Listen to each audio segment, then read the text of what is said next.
जंगल के भीतर से एक आदमी लड़खड़ाता हुआ भागता दिखाई दिया। उसकी सांसें तेज चल रही थी और चेहरा डर से हालत खराब था। बचाओ, कौन है? बचाओ, बचाओ! वह चीखते हुए अंधेरे रास्ते से निकलकर गांव की ओर भाग रहा था। पीछे से जैसे किसी के कदमों की आवाज उसका पीछा कर रही हो। वह मुड़कर बार बार देखता, लेकिन कुछ नजर नहीं आता। पर उसे पता था कुछ उसका पीछा कर रहा है। गांव की सीमा पर पहुंचते ही उसके पैर जवाब दे गए और वह वहीं पे रुक गया। तभी गांव वाले इकट्ठा हुए। रामकिशन, जो गांव का सबसे बुजुर्ग और समझदार आदमी था, वह आगे आया। अरे भैया, क्या हुआ? कौन पीछा कर रहा है और तुम इतना घबराए हुए क्यों हो? आदमी कांपते हुए बोला, मत जाओ, मत जाओ, वहां कोई इंसान नहीं है, वो है। उसकी आवाज कांपते कांपते अचानक बंद हो गई। रामू काका थोड़े गुस्से में बोले, ठीक से बोलो, जंगल में आखिर क्या है? तुम क्यों घबराए हुए हो? उस आदमी ने हाँफते हुए कहा, एक औरत, पर इंसान जैसी नहीं। उसकी आंखें लाल, उसकी आंखों में दहशत साफ दिख रही थी। तभी गांव वाले एक दूसरे का चेहरा देखने लगे। धीरे धीरे बातों से पता चला कि उस आदमी का नाम हरीश था। वह पास के गांव में लकड़हारा था। रोज जंगल आता जाता, लेकिन आज की रात उसके जीवन की सबसे डरावनी रात थी। तभी रामकिशन ने पूछा, कहानी शुरू से बताओ, आखिर तुम्हारे साथ हुआ क्या था और तुम भाग क्यों रहे थे? बताओ मुझे। हरीश थोड़ा शांत हुआ और कांपती आवाज में बोलना शुरू किया। आज शाम में जैसे रोज लकड़ियां काटता हूं, वैसा ही काम कर रहा था। तभी मुझे पेड़ों के पीछे किसी औरत के रोने की आवाज आई थी।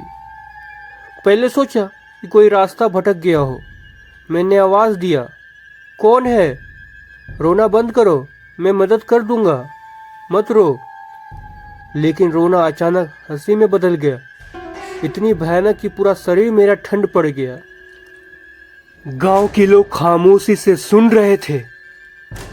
मैं डर गया, लेकिन फिर भी देखा कि एक साया पेड़ के पीछे झुककर झांक रही थी।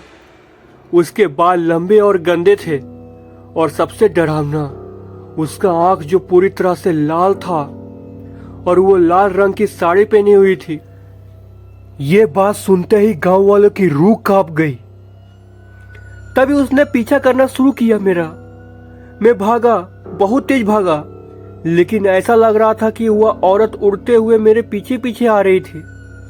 उसकी हंसी मेरे कानों में गूंज रही थी। मैं जिधर जाता वह दूसरी दिशा से मेरे सामने आ जाती, जैसे उसे पता हो कि मैं कहां भागूंगा। गांव वाले समझ चुके थे कि यह कोई साधारण भूतनी नहीं है।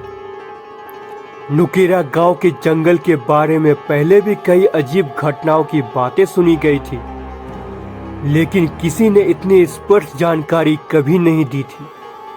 तभी रामकिशन ने चिंतित होकर कहा, अगर यह बात सच है तो वह औरत यही आसपास होगी, क्योंकि पीछा करते करते यह आदमी तो हमारे गांव तक पहुंच गया है।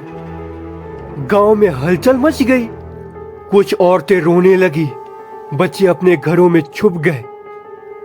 तभी अचानक हवा तेज होने लगी, जैसे जंगल खुद गांव की ओर बढ़ रहा हो। दूर जंगल की तरफ से फिर वही हंसी सुनाई दी, धीमी, गहरी और खौफनाक।